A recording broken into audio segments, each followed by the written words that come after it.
So once again, good day and welcome sa ating part 2 para sa lesson 2. At ang tatalakayin natin ngayon ay isa pang uri ng variations pero hindi naman na siya iba sa atin, no? So basically sa title pa lang, magkakaroon na kayo ng idea kung ano nga ba yung ating variation.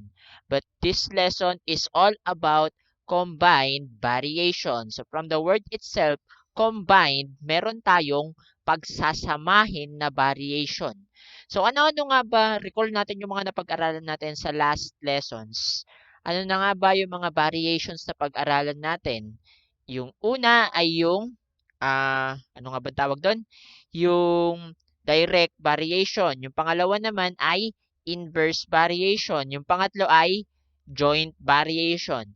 So, ang topic na to is combined variations. Pagsasamahin natin ang direct at inverse variations. Ulitin ko lang, pagsasamahin ang direct at inverse variations. So, if y varies directly to x and inversely to z. So, basically, dun pa lang sa pahayag na yon, mapapansin nyo na pinagsama natin, no? Sabi dyan, y varies directly to x. Sino yung direct variation kay y? Si x. Okay? And inversely to z. Sino yung naka-inverse variation kay y? Si z. Okay? So, to represent this, tandaan, kapag direct, multiplication. Kapag inverse, division. Ulitin ko lang. Kapag direct, multiplication. Kapag inverse, division. So basically, we can model this statement as y is equal to kx over c. So intindihin na lang natin, no? Kapag direct, naka-multiply kay k, okay? Kaya kx. Kapag inverse, naka-divide kay k, kaya over z. So this is represented as y varies directly to x and inversely to z. Yung directly or yung direct variation naka-multiply kay k. Yung inverse variation, siya yung denominator ng k. Okay? Now, what if we're solving for k? No? Paano natin masosolve yung k?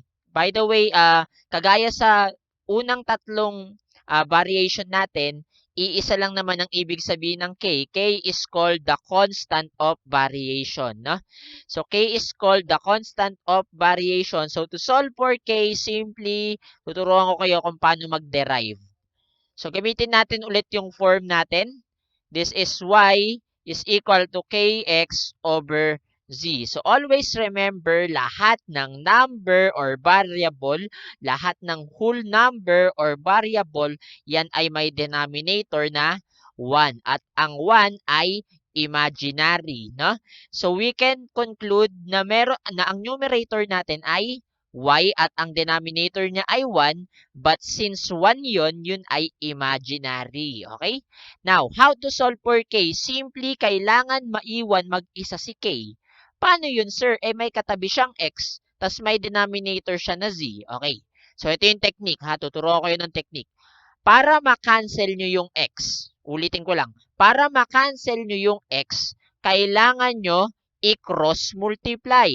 So, pag sinabing cross multiply, yung nasa numerator, imumultiply mo sa denominator. Yung nasa denominator, imumultiply mo sa numerator. Cross multiply. So, what does it mean? Si x, kanino mo i-cross multiply? I-cross mo siya sa kabila, no? By this figure, mapapansin nyo, no, na i-cross multiply natin yung x dun sa denominator ng y. Okay?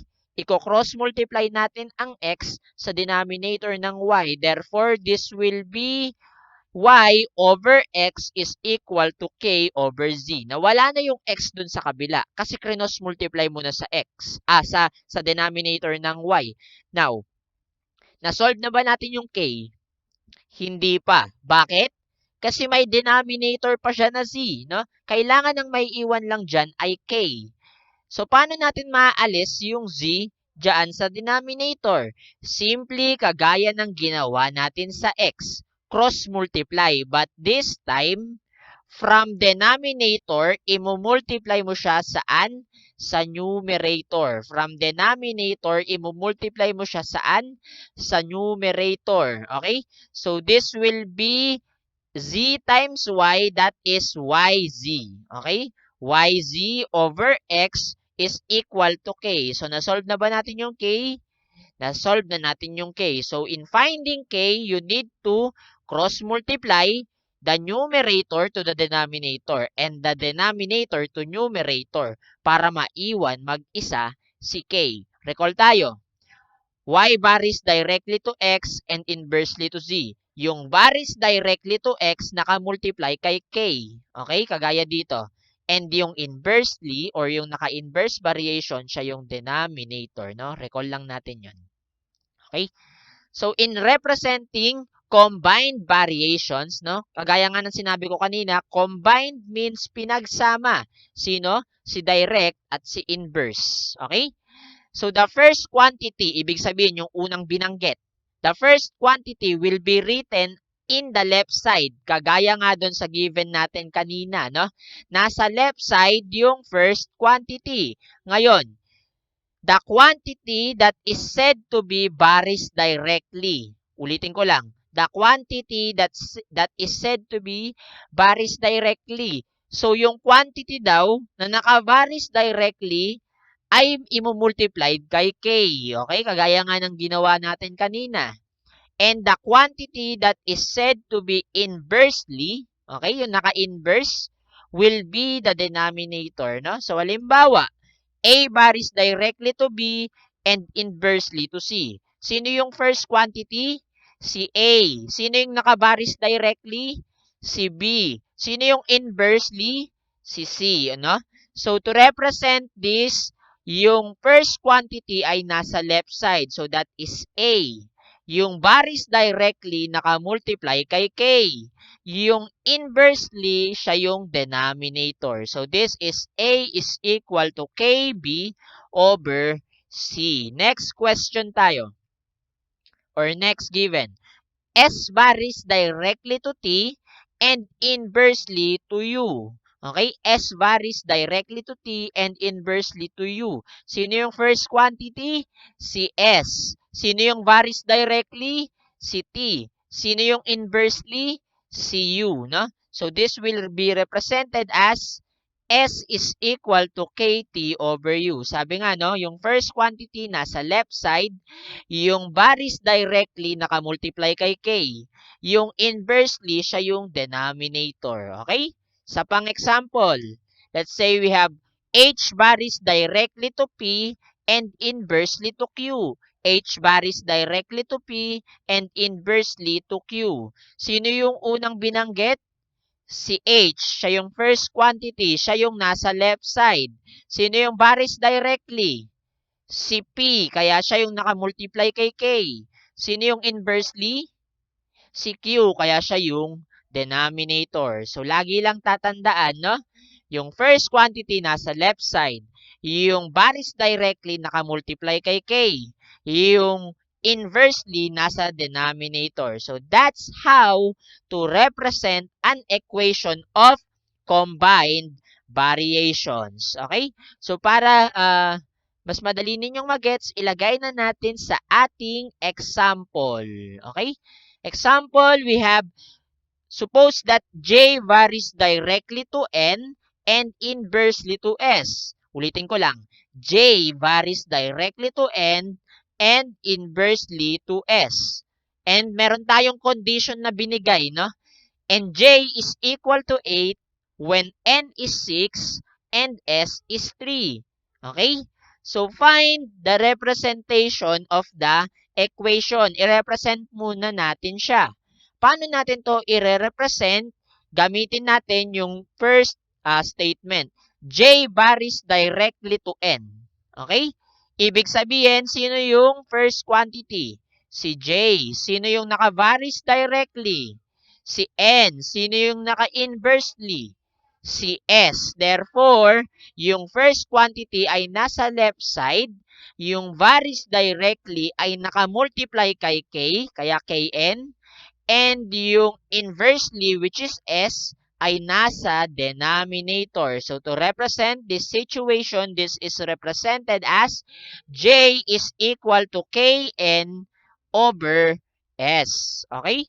Now, find the constant of variation. Kagaya ng ginawa natin kanina, no?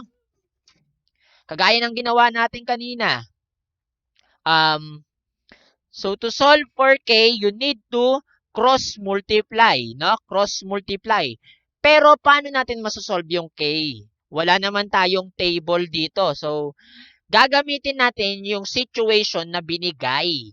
Yung J is equal to 8 when N is equal to 6 and S is equal to 3. Lagi nyo lang tatandaan, no? Ang purpose lang niyan, niyang statement na yan, ay para ma-solve ang K. Okay? Lagi nyo tatandaan, ang purpose lang niyan ay to solve for K. So, that means we need to substitute it, yung J, yung N, at saka yung S, no?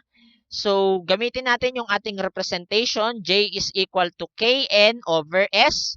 And then, substitute natin. Ano yung J? That is 6. Ayun, no? Ay, that is 8. Okay? Next. Ano yung N? Yung katabi ng K? That is 6. Okay? And then, ano yung S? That is 3. Okay? So, we have 8 is equal to K times 6 over 3. Now, may pwede ba tayong isimplify? Kitang-kita naman, no? Siya yung pwede nating isimplify. K times 6. That is, ay wait lang, pwede pala natin tong isimplify na ng sabay-sabay. Tama?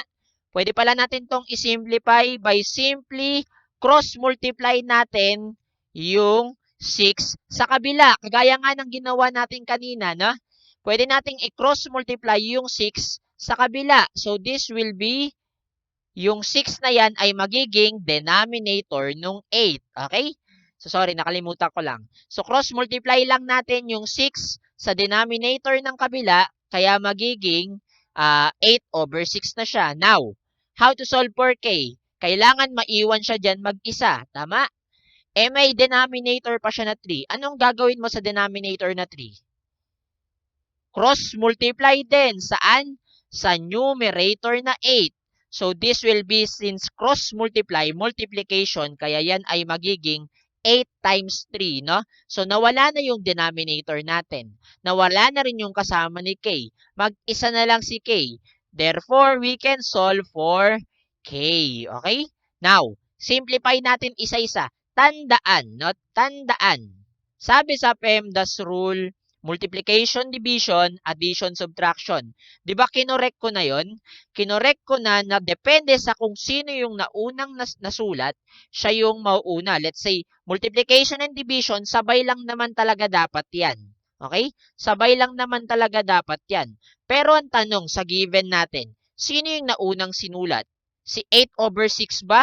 O si 8 times 3? Si 8 times 3, no? Paano ba ito basahin?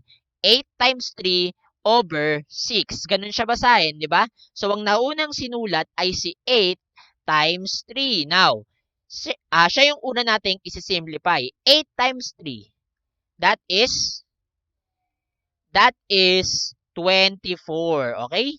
Now, pwede ba nating isimplify yung denominator na 6? Pwede. 24 divided by 6, ilan? That is 4, no? So, therefore, ang K natin ay 4. Now, kung ang K natin ay 4, substitute natin yan sa ating representation. Ito yung representation natin. Substitute lang natin to get the equation. So, we have J is equal to 4N over S. Yan yung gagamitin natin para sa ating mga susunod na problems. Okay? So, J is equal to 4N over S. Now, let us solve J when N is equal to 4 and S is equal to 2. Next question. Find N when J is equal to 4 and S is equal to 11. And lastly, find S when J is equal to 3 and n is equal to 12. So, ito yung tatlong halimbawa. Halimbawa, nawawala yung isa, nawawala yung isa, nawawala yung isa. So, meron tayong 3 cases dito. Ngayon, ganito ang gagawin natin kapag ang nawawala ay j. Gamitin natin yung ating equation. Now, since j ang nawawala, wala tayong masasubstitute sa j. Saan tayo may masasubstitute? Sa n at sa s. Ano yung binigay na n? Ayun, no? Kitang-kita, no? N is equal to 4. Kaya yan ay substitute natin ng 4. Now, ano yung binigay na S? S is equal to 2. Saan yung S? Sa denominator. Okay? Sa denominator yung S. Kaya yan ay over 2. Now, simplify natin isa-isa. 4 times 4, that is 4 times 4, that is 16. So, we have J is equal to 16 over 2. Now, ilang 2 meron sa 16? 16 divided by 2, that is 8. Therefore, ang J natin is equal to 8 when N is equal to 4 and S is equal to 2. Okay? Next, what if ang nawawala naman ay yung n? What if ang nawawala naman ay yung n? Paano gagawin natin dyan? Gamitin ulit natin ang ating original na equation. We have j is equal to 4n over s. Ano yung mga binigay?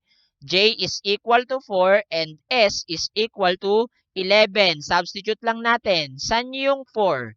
Sa j. Saan ba yung j? Sa left side. Okay? Now, saan yung 11? Sa S. Saan yung S? Sa denominator. Kaya we have 4 is equal to 4n over 11. Okay? Now, ganito na lang ang gawin yung next step dito. I-cross multiply nyo. Okay? Cross multiply nyo na kagad yung denominator. Kasi mas madaling mag-solve kung wala tayong denominator. Cross multiply mo si 11 kay 4. So, 11 times 4 times 11, that is 44. Kaya meron kang 44 is equal to 4n. Nagets ba yung pagkakasunod? Cross multiply natin yung 11 kay 4. Kaya yan ay naging 4 times 11, that is 44, is equal to 4n. Na-solve na ba natin ang n? Hindi pa. Bakit? Kasi may katabi pa siya na number. Ano yung katabi niya na number? 4. Anong tawag sa 4 na yan? Numerical coefficient. Paano tayo nagka-cancel ng numerical coefficient? Divide both sides by the numerical coefficient. Ano ba ang ating numerical coefficient? 4, no? Siya yung katabi ng n. Therefore, we need to divide both sides by 4. So, cancel. Ano na lang natira? That is n, no? Solve natin yung nasa left side. 44 divided by 4. Ilang 4 meron sa 44? That is 11. Therefore, na-solve na ba natin yung n? Yes. Okay? N is equal to 11 when j is equal to 4 and s is equal to 11. Okay? Next, what if ang nawawala sa atin ay S? So, medyo tricky itong question F, no? What if ang nawawala sa atin ay S? So, basically, gamitin ulit natin yung ating equation and then simply substitute, no? Substitute natin yung J. Ano yung value ng J? That is 3. So, palitan natin ang J ng 3. Ano naman yung value ng N? That is 12. Kaya yung n natin ngayon ay 12. So, we have 3 is equal to 4 times 12 over S. Now, sir, paano natin masosolve yung S kung nasa denominator siya? Kailangan mapunta siya sa numerator. Ulitin ko lang. Kailangan mapunta siya sa numerator. Sa tingin nyo paano? Ginagawa na natin yun kanina. Cross-multiply. Cross-multiply mo sa kabila para maging isang linya na lang sila para hindi na siya nasa denominator. So, kanino mo siya i-cross-multiply? kay 3, no? Cross multiply mo siya kay 3. Okay? Therefore, 3 times S, 3S. Okay? And then 4 times 12, that is 12, 24, 36, 48. Okay? So we have 3S is equal to 48. Na-solve na ba natin yung S? Hindi pa. How to solve for S? Kailangan maiwan siya dyan mag-isa. Kailangan wala siyang numerical coefficient. Ano ba ang kanyang numerical coefficient? 3. Paano natin makakancel? We need to divide both sides by 3. Cancel ang 3. Cancel ang 3. Anong natira? That is S. Okay? Now, solve natin yung nasa right side. 48 divided by 3. 48 divided by 3, ilan? That is 16. Therefore, ang S natin is equal to 16 when J is equal to 3 and N is equal to 12. So that's all for our combined variations. Meron tayong 4 na pinag-aralang variations. Direct variation, inverse variation, joint variation, and combined variation. So kaunting paalala lang, you are a limited edition, so price accordingly. Alamin mo ang tunay mong halaga at pahalagahan mo ang iyong sarili. So I hope you learn a lot today. Keep safe and goodbye.